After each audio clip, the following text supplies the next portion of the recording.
Hello and welcome to episode 20 of Lex Out Loud, world building for science fiction. I'm your host, Lex Starwalker. I'm working on my third novel, my first science fiction novel, and I'm taking you along with me for the ride. In season 1, I'm exploring world building in depth. Well, this is an exciting day for me, my friends. I am finally ready to start writing this first book in this new, what will probably be a series. This is an exciting and yes, slightly terrifying time, but mostly exciting. Even terror is exciting in its way. So today I'm going to talk a bit about my approach and strategy for beginning the book. I've actually been getting a lot of great inspiration and help from one of the best writers of our time, Stephen King, and his book on writing. So I'll share some of these insights and how they've helped me decide how to approach this book. So just in case you're unaware of this book, On Writing is a book by Stephen King, and it's about, well, it's on writing. It's a combination of kind of a autobiography, bit of a story of his life, as well as his thoughts and philosophies when it comes to writing, and just kind of the tale of how he became a writer and how he got in the biz and all that good stuff. I highly recommend, if you're going to check this book out, which I highly recommend this book, it's a great book. Obviously, it's a great book for writers. It's the single best book on writing I've ever read. But I think it's also a great book for any kind of creative type. I think a lot, if not all of what he talks about as far as writing directly would apply to any kind of other creative endeavor you might do. Especially if you're thinking about trying to make a career of said creative endeavor. But even if you're not a creative type or you're not wanting to make a career out of your creative thing, whatever it is, it's just a great book. It's just a great story told by one of the great storytellers of our time. Now, if you're going to check it out, I highly recommend that you check out the audio version because it's read by Stephen King himself. And you can get that through Audible. And I will have links in the show notes to this book so you can check it out if you haven't heard it. Also, if you have a library, there's a good chance you can get the book, even the audio book, from your library. So there's an app that I think a lot of libraries use. My library uses it. It's called Libby. You can get that on your smartphone or at least on Android. I assume it's on other smartphones. And that is an app that you can use to reserve books from your library. So you can use it to search to see if your library has a certain book that you want to read. And if so, to put a hold on it if it's checked out or if it's not, and then you can go get it. It's also great for ebooks because you can borrow the ebook from your library and have it delivered right to your Kindle or whatever you use, your e-reader. And then you can also use it for audiobooks. And then you can actually listen to the audiobook in the Libby app. So that's Libby. It's a fantastic app. And yeah, you may not have realized, but most likely you can get both ebooks and audiobooks from your library. So I'm sure if you can, that I'm sure they have this book. And if not, I'm sure they can get it for you. Or of course you can buy it. Also, Audible has, I believe, like a 30-day trial. If you're not already subscribed to Audible, you can try it for 30 days. And usually as part of that, you get a free book. So you could get this as your free book. But again, I'll have links in the show notes to it. So you can go get it on Amazon in whatever form you want. And again, those are affiliate links. So you actually support me in the show just by clicking that link and then going and buying whatever you want to buy on Amazon. All right, so let's talk about writing. So I've been brainstorming some plot ideas lately. I think I've talked about this on the show. And I've come up with a few, and even better, some of those even fit together pretty well, which is only something I'm looking for is ideas that fit together into something greater than the sum of its parts. However, haven't come up with something with an idea that's really grabbed me to where I'm like, yes, this is what the story is going to be about. I've had some ideas I think are pretty cool, but nothing that's like excited me to that level that I've decided that's what I'm going to do. So, like I said, I've been listening to On Writing. I got the Audible version from my library. This is actually the second time I've listened to it. I listened to it over a decade ago when I started writing my second novel, or before I started writing my second novel. And I just kind of decided to get it again and listen to it again on a lark. I've been working out a lot more since the pandemic started, which has gotten me back to listening podcasts again. And I'm pretty selective on the podcasts I listen to. So I've been having a hard time finding enough podcasts to have things to listen to during all my workouts, as well as when I'm doing housework and stuff. I tend to listen to them too. So I thought, I could get On Writing again and listen to that again, and I really enjoyed it. And I might glean some new nuggets of wisdom from it. And even if I don't, it'll be an enjoyable experience to listen to it again, as opposed to trying to find another decent podcast to listen to. So that's what I did, and lo and behold, I'm loving it. I think I'm enjoying it even more the second time than I did the first time. And not only has it been very entertaining and moving, but it's also been very helpful. And I've been getting a lot of good advice from it. So I'm really glad that I listened to it again. It was really something I needed right now, to get some good advice from the master, or one of the masters. So Stephen King is very much a discovery writer, and this becomes very apparent as you listen to or read this book. He doesn't come up with plots or do, quote, plotting.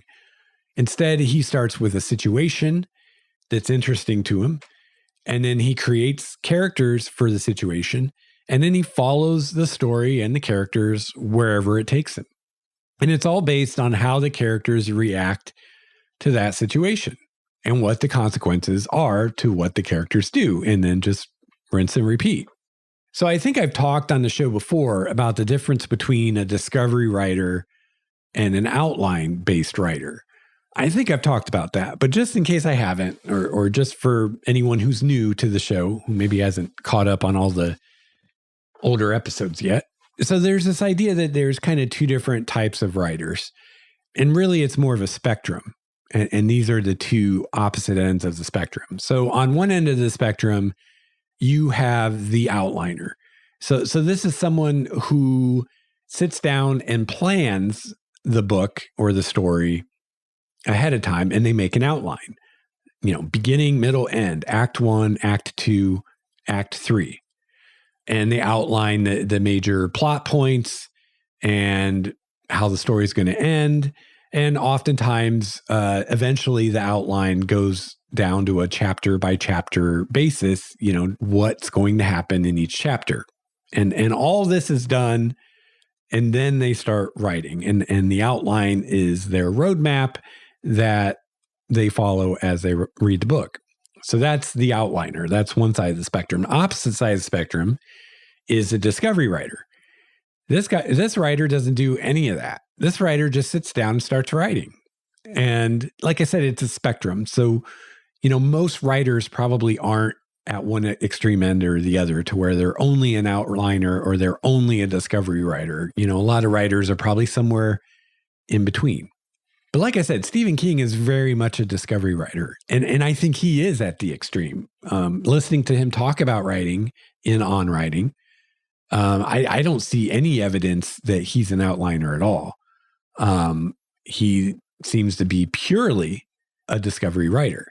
Now, it's not necessarily a thing of one is better than the other. It's more a thing of what works for a particular writer. Some writers, outlines just work for them, and that's how their brains work, and that's what works for them. Others, discovery writing is what works for them, and then others are somewhere in between or use some kind of combination. I know, for instance, Brandon Sanderson has said that he's largely an outliner, when it comes to the plot of the story, but he tends to discovery write a bit his characters. So he kind of lets his characters be free to grow or change as they will. And he kind of just follows that where he takes them.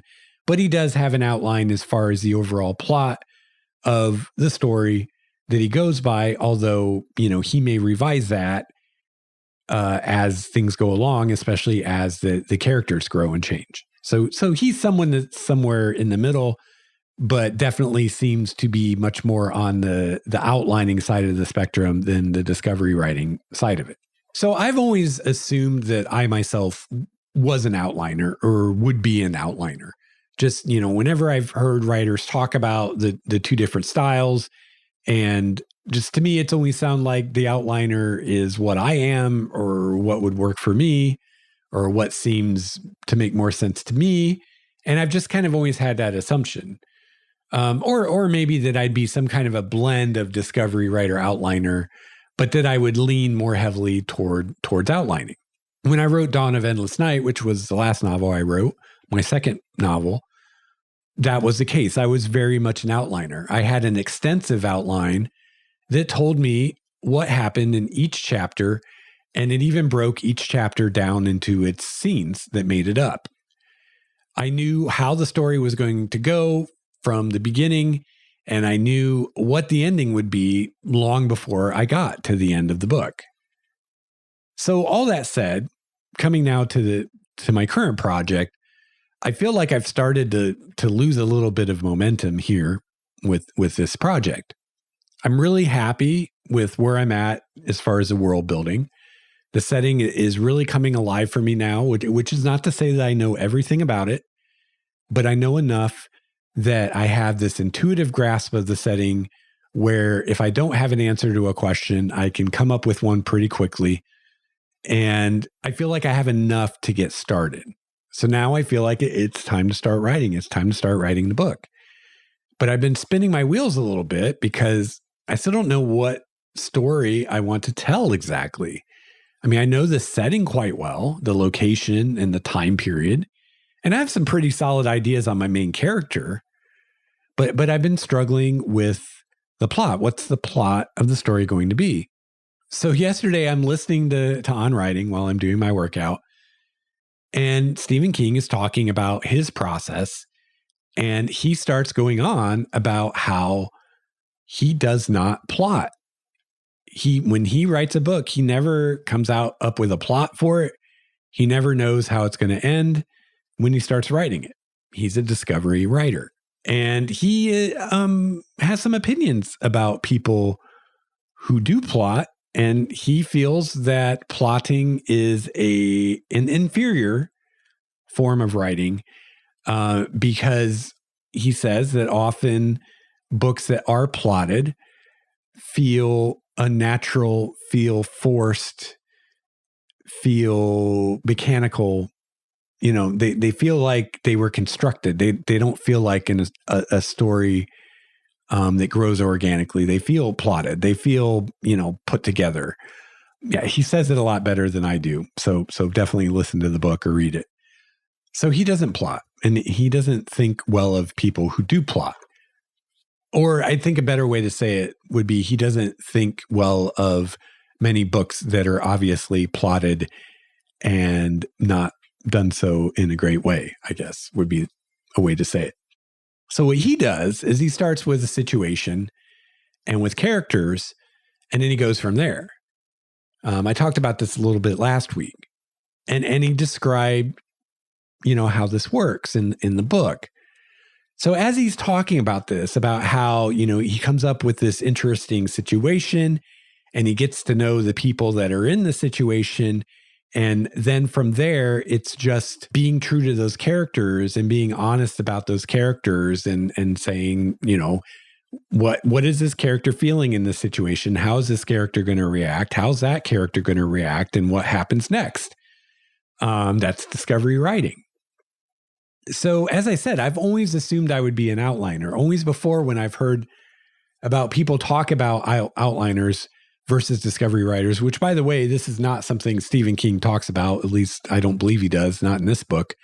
He doesn't really talk about outlining because that's not what he does. But I've heard other writers like Brandon Sanderson on Writing Excuses, for instance, talk about the difference between outliners and discovery writers and kind of how each works. And anytime I've heard someone talk about that, I've always been like, I'm an outliner. I'm totally an outliner. But for the first time yesterday, I'm listening to Stephen King talk about how he does this. And as he's describing this, it suddenly struck me how familiar this seemed.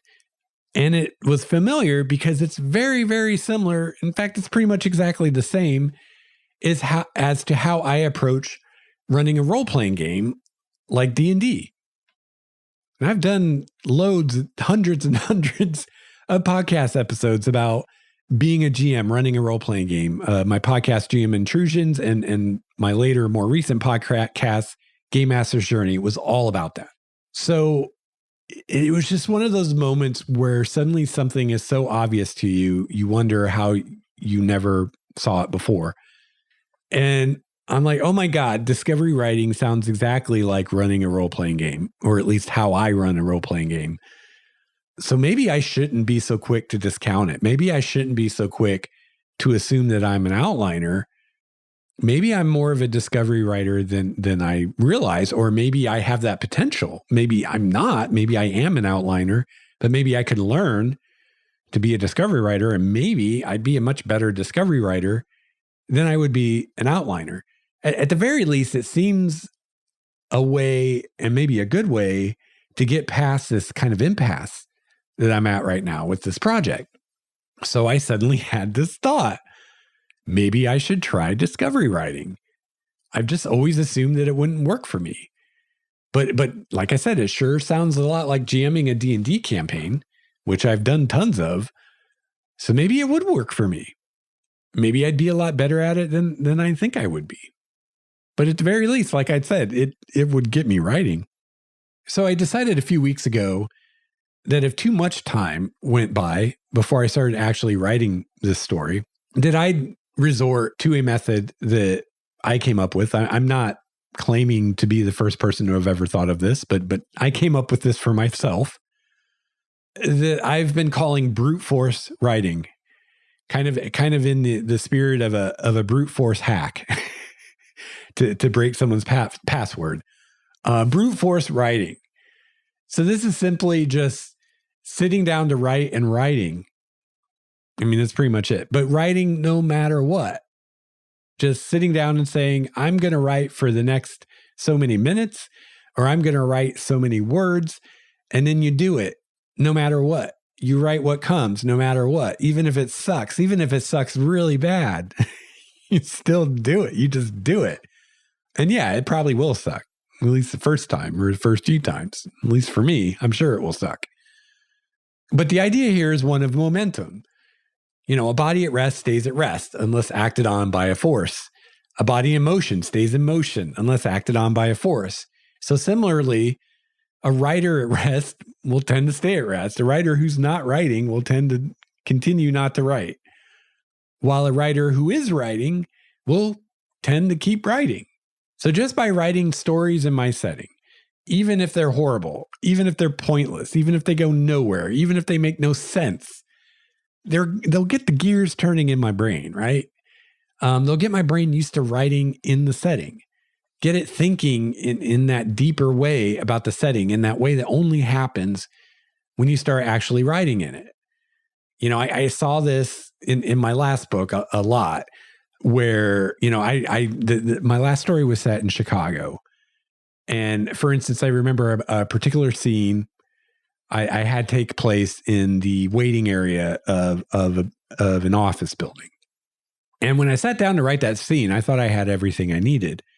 But as I started writing it, I suddenly realized, and very quickly realized, that I didn't have everything I needed. There's all kinds of things about this place that I didn't know that I needed to know. When I went to describe the lobby, I realized I had no idea what the lobby looked like.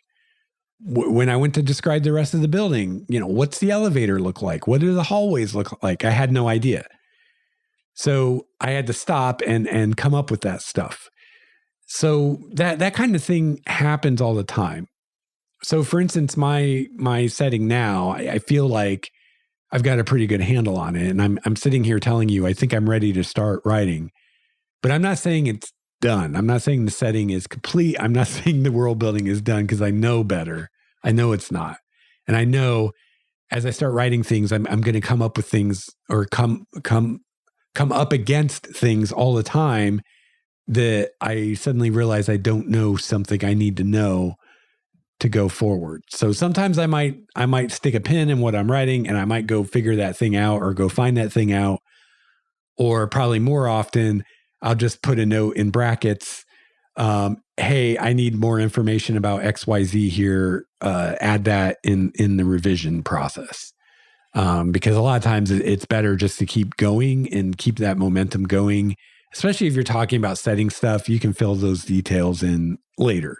Add description here kind of stuff. So, you'll find the same thing, I'm sure. I'm sure everybody goes through this where, you discover aspects of the setting you just don't know well enough and you need to flesh out that you would never realize that until you're actually writing and you get to the point where you're like, oh, I need to know, I don't know what this coffee shop looks like, or I need to know what's next door to the library or whatever, or what's across the street. I need to know this suddenly. And you don't, and you need to come up with it. So that kind of thing happens all the time. But yeah, brute force writing. That's what I'm going to have to do if I have to. I'll just sit down and start writing something, anything. Doesn't matter. Even if I write thousands and thousands of words that I never end up using, that I throw away, it's not a waste of time or effort if it gets me into this mental place I need to be in to really write the thing. If it brings me to a good idea of what to make the story about. So this seems to dovetail really nicely with what Stephen King is talking about in On Writing as his process. So I think what I'm going to do is I'm going to marry both of these ideas together and then use this as a springboard to get started. So I'll do some brute force writing just to get the ball rolling. So here's my game plan. Here's what I'm thinking. So I'm going to start by brainstorming some situations to put the characters in. So Stephen King says he starts with a situation. So I'll brainstorm some ideas. I'll try to come up with my own. And if that doesn't give me a good enough list, I'm sure I can just Google writing prompts or something like that. And I'm sure I can find loads of lists of just situations online for my brainstorm. And then I'll pick one that I like the best and just start writing it and see where it takes me. Stephen King actually gave a writing exercise in On Writing for this. And I considered just using that, but it just wasn't really speaking to me. I wasn't really getting ideas from it. It wasn't really inspiring me or interesting to me. But I think the idea is solid. So I'm just going to find a different situation. And yeah, maybe it'll be a situation specific to, something that could only happen on one of these cylinder cities, or maybe it'll be a situation that could happen in any city. I mean, for when I'm seriously thinking what I'm going to have the book be about, I mean, I think it's best to have it involve the fact that this is on a rotating habitat at some level. I mean, that should be relevant on some level other than why then if not, why do it there? Right? Like if my story could easily just be told in any city in the current day, then why go to all the effort of world building this new setting and telling it there? Why not just tell it in current day New York City or current day Seattle or whatever? Right? So it behooves me, I think, to make that relevant to the story somehow, that it is taking place in space and not on Earth. So, this brute force writing, I'm not so much worried about that because this is just to get the ball moving. I'm not even planning for this to be something that's going to be in the final book. But once that ball is moving and once I start getting ideas and have a direction for the book, or I know what my situation is for the book, then at that point I will want that to in some way have it be relevant or important that it's taking place on one of these cylinders. So Yeah, some way that impacts the story in a meaningful way. That will be important. But for right now, I'm not worried about that. So yeah, I start by brainstorming some situations. Find a situation I like, and that's where I'll start. And then I just start writing it, see where it takes me. Also, I'll come up with a character or two. So that's kind of the game plan. That's kind of the gist.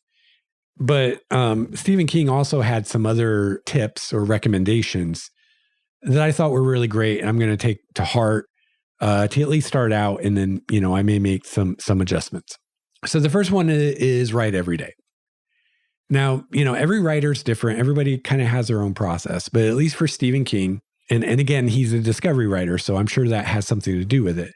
But for him, he says that he finds that if he doesn't write every single day, he starts to, if he takes a day off, he starts to lose the thread a little bit. It starts to be less real or less alive in his mind and more like a story. And yeah, so he feels like it really holds him back to take even a single day off. So once he starts actually writing a book, he writes every single day until it's finished, including Christmas, including the 4th of July, including his birthday, every single day. So if I end up being a full-on discovery writer, then I may take that advice to the letter. But for now, when I say write every day, I really mean Monday through Friday. Although maybe I might do a weekend day too, because I feel like maybe taking 2 days off in a row might be too much. So maybe I'll do 6 days a week instead of 5, but we'll see. Also, and I think this is even more important, start writing at the same time every day. Now, I talked a little bit last week about the book Atomic Habits. I've got that linked in the show notes for episode 19 if you want to check that book out. But yeah, that's exactly what that book recommends is, if you're wanting to start a new good habit, you need to do it the same time every day and also as part of a sequence. So not only do you want to start writing at the same, and Stephen King doesn't go into this, but not only do you want to start writing at the same time every day, but you want to have a routine that leads up to it. So, last week I was talking about, maybe if I'm going to start writing first thing in the morning, maybe my routine is, I get up, I get dressed, I make the bed, I put in my eye drops, I go have breakfast, I make a cup of coffee, I go upstairs, fire up the computer, start writing, right? So I follow that routine every day. So not only am I starting writing at the same time every day, but I'm doing the same routine every day. So as soon as I start making the bed, my brain knows, okay, next I'm going to go take my eye drops, and then I'm going to go have breakfast, and then I'm going to make coffee, and then I'm going to write. And then when I'm taking my eye drops, my brain knows, okay, next I'm going to go eat, and then I'm going to make coffee, and then I'm going to write. And then while I'm eating, you see how this goes, right? So my brain knows what's coming well ahead of time. And if you do this every day, it becomes a habit. And then without any effort on your part, you'll just go through the motions because it's a habit.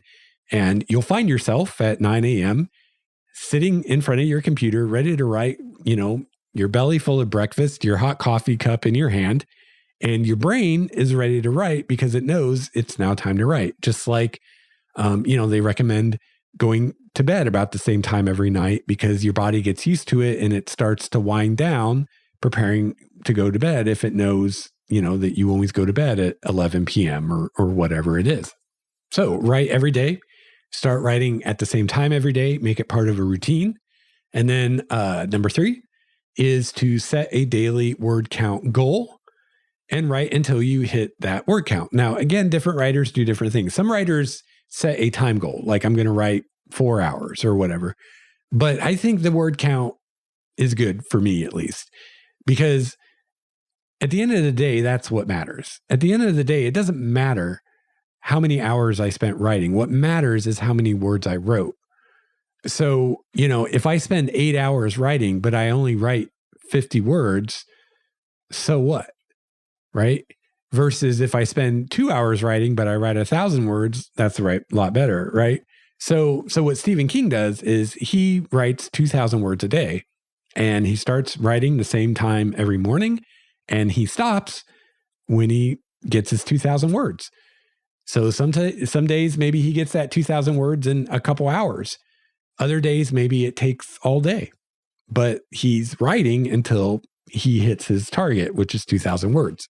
Now, like with all things, like for instance, exercising, it's better to set smaller goals in the beginning that you can achieve to build a habit of success and to then increase those goals than it is to set too ambitious of a goal and fail and then demoralize yourself. So he suggests starting with 1,000 words, which is what I'm going to do. Even though I think I can do 2,000 a day, I'm going to let myself start at 1,000 just so that I don't have the risk of not being able to hit that for the first couple weeks or whatever. And then I'll bump it up. Once I'm hitting 1,000 every day for a few weeks consistently, then I'll bump it up to 2,000. And then the next thing is, once I hit my word count, spend the rest of the workday doing any world building or research or anything that I need to do to set me up for the next day so that next morning I can just hit the ground running and hit the keyboard writing. I don't have to sit there and think about stuff. I know what I'm going to do. So get set up for the next day. And then any other time I have left over, spend it reading, because reading a lot is very important as a writer. Stephen King recommends spending 4 to 6 hours every day reading and writing, a combination of the two. So yeah, so that's kind of my game plan.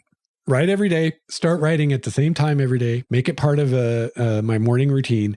And this is the one big thing that may change, because I have this feeling that I might be a night writer.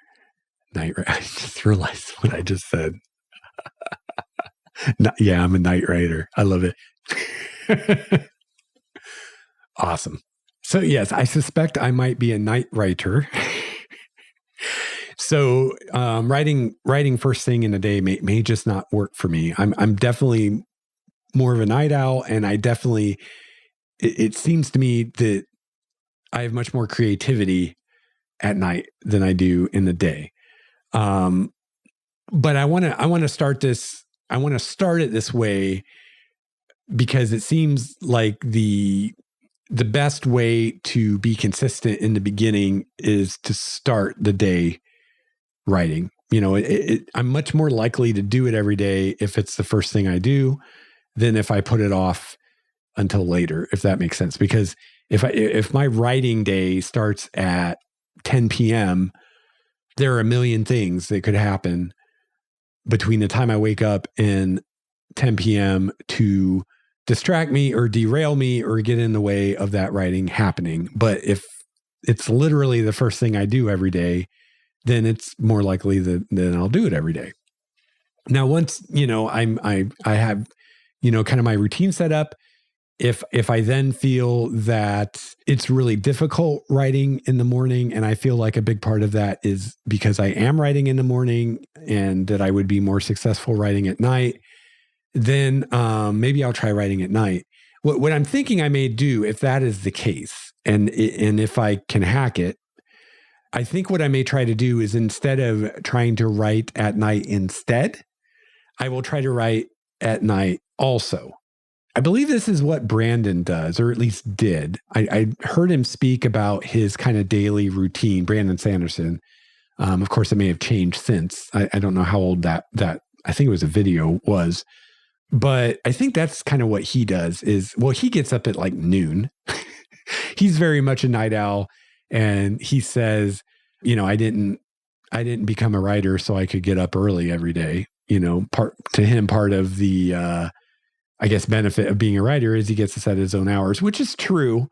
And I'm tempted to go that route myself because I am much more of a night owl. However, right now my wife's job, she wakes up early in the morning, and I want to have my schedule match her schedule. Because, if I'm waking up much later than her and then staying up much later than her, then it seems to decrease the amount of time that we're up at the same time, and also decreases the amount of time that we're in bed together, which is kind of my favorite part of the day. So I'd rather be on the same schedule if possible. I mean, if it's what I got to do what I need to do, then I will. But anyway, I believe what Brandon said he does is he gets up at like noon and he writes for like 4 hours in the early afternoon. And then he stops and he has his family time and whatnot in like the afternoon. I think he writes from like 1 to 5. Like he gets up at noon and has breakfast and all that stuff. And then he writes from 1 to 5. And then he has family time from 5 to, I think, 10.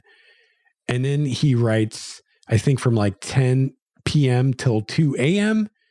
And then he'll like play video games or something until like 4 and then go to bed and sleep till noon.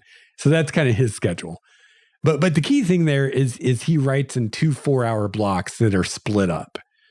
And I think that if I'm going to be writing more than like actually banging on the keyboard more than 4 hours a day, then that would be the way to do it. I think trying to bang on the keyboard for 8 hours solid is not a good idea. It's not good for your body to be sitting at the keyboard that long. It probably would be better to have a break to kind of rejuvenate mentally and creatively and whatnot. So yeah, if I find writing in the morning rough, probably what I'll do is try to have 2 writing sessions, one in the morning and one in the evening. So then I can compare. And if it does seem like, I'm doing a lot better in the evening, maybe in the morning I can do other things. Like that's when I can do my world building or planning for what I'm going to write in the evening or something. I don't know. I'll figure that out. I'll cross that bridge when I come to it if I need to. So anyway, I'm going to write every day. I'm going to start writing at the same time every day, make it part of a routine. I'm going to set a daily word count goal, starting at 1,000 words and then going to 2,000. And I will write until I meet that goal and then spend the rest of the workday reading or doing whatever else I need to do to prepare for the next day's writing. And then, yeah, that's it. That's the plan. So wish me luck. And I'm recording this on Friday. So I am going to take, actually probably most of today will be spent producing this podcast. But this weekend, I am going to do everything I need to do to set me up for Monday to get started Monday. So I'm going to brainstorm and research scenarios and find a scenario I like. So maybe I can even be thinking about it a little bit beforehand Monday. Maybe figure out how many characters I need and sketch those out. So I'll do that kind of stuff over the weekend. So Monday I can hit the ground running or hit the ground writing, I guess. So now I'll talk a little bit about what I'm thinking for the near future of this show. So something else King said in his book that really aligned with some things I've been thinking lately. And this actually came to him from the editor of a newspaper he worked for when he was young. And that's write with the door closed, rewrite with the door open. So the idea behind this is along the lines of when you write your first draft, you're writing the story for you, but when you revise it, you're writing it for the reader, for the world, for everyone else. And once you put the story out into the world, it's no longer yours, it's the reader's.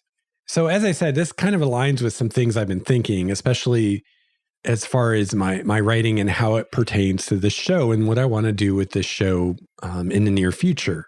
It's become pretty clear to me lately that once I start writing the story, I'm probably not going to want to talk about it very much, at least not in any detail, until the first draft is done.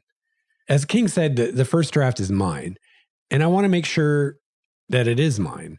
I don't want to be influenced by other people and their ideas and their opinions. Also, at least for me, the beginning part of the creative process is a fairly vulnerable and precarious time. It's easy to get sidetracked. It's easy to get distracted. It's easy to get discouraged before you build up that momentum that'll keep you going no matter what. So, for instance, I might have an idea for my book, for something that's going to happen or whatever, and be super excited about this and so excited. And I just think it's awesome. It's going to be so awesome. And I tell someone about it and they're like, oh, that's cool. And their lack of enthusiasm just like takes all the wind out of my sails. And I'm like, oh, well, maybe it's not such a great idea. Maybe it sucks. So at this point in the process, it's the last kind of thing you need. And save that for revising. So to be honest, I'm not sure exactly what this show will look like in the next few months as I start actually writing the book. I suppose it's possible I just won't put out any episodes at all. I'll just go dark for a few months until the first draft is done. And if that's what I have to do, I will. But I don't think that's probably going to happen. I think I'll be able to find things to talk about on the show in the meantime that don't breach the privacy I want to keep around the first draft. If nothing else, I can continue to talk about world building and new setting elements as I come up with them. I can also give updates on my progress and my experiences writing it in a more general sense without getting into specifics about what I'm actually writing.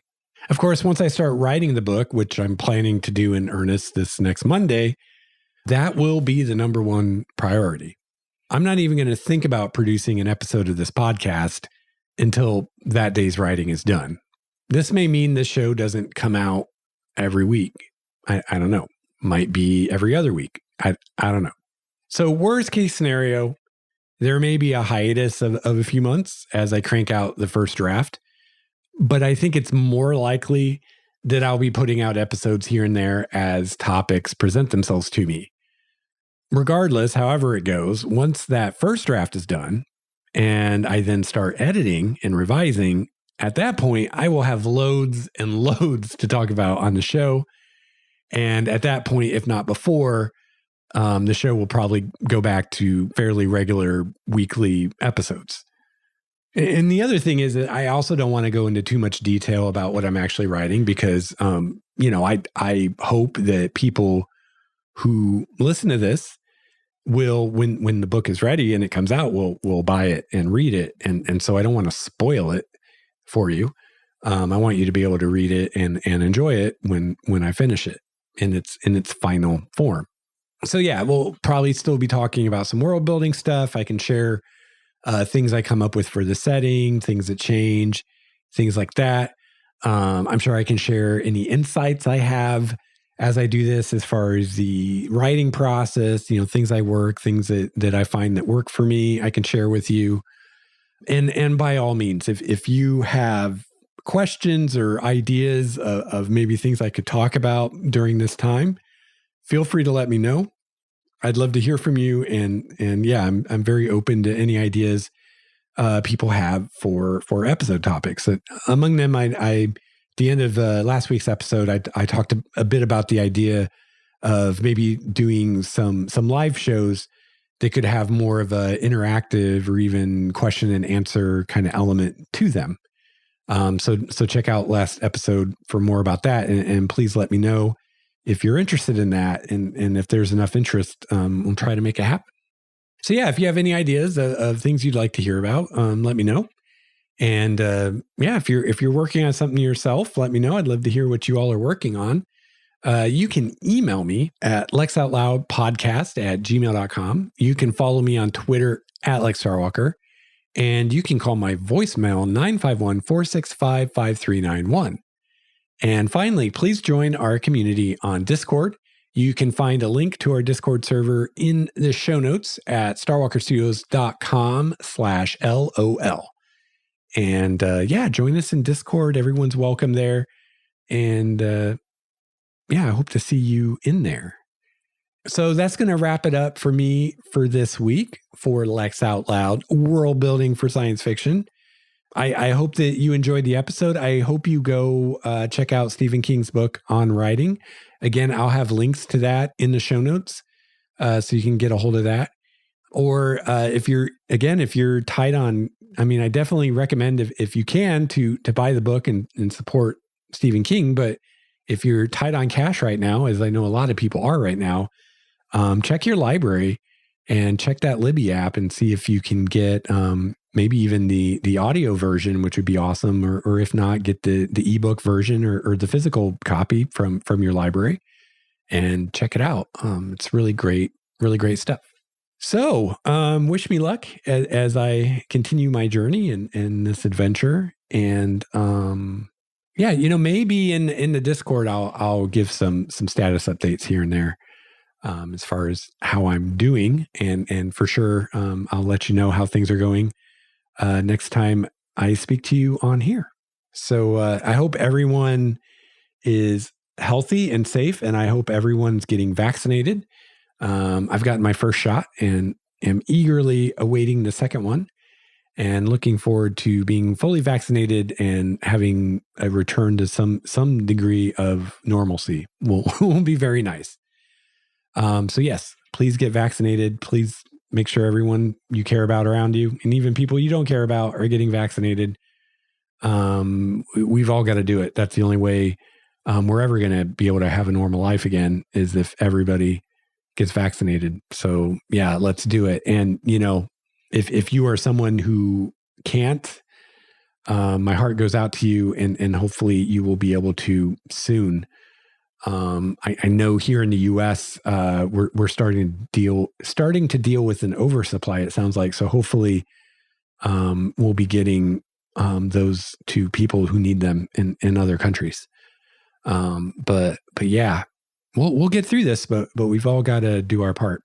So yeah, hope to see you again and talk to you again soon. And in the meantime, keep writing.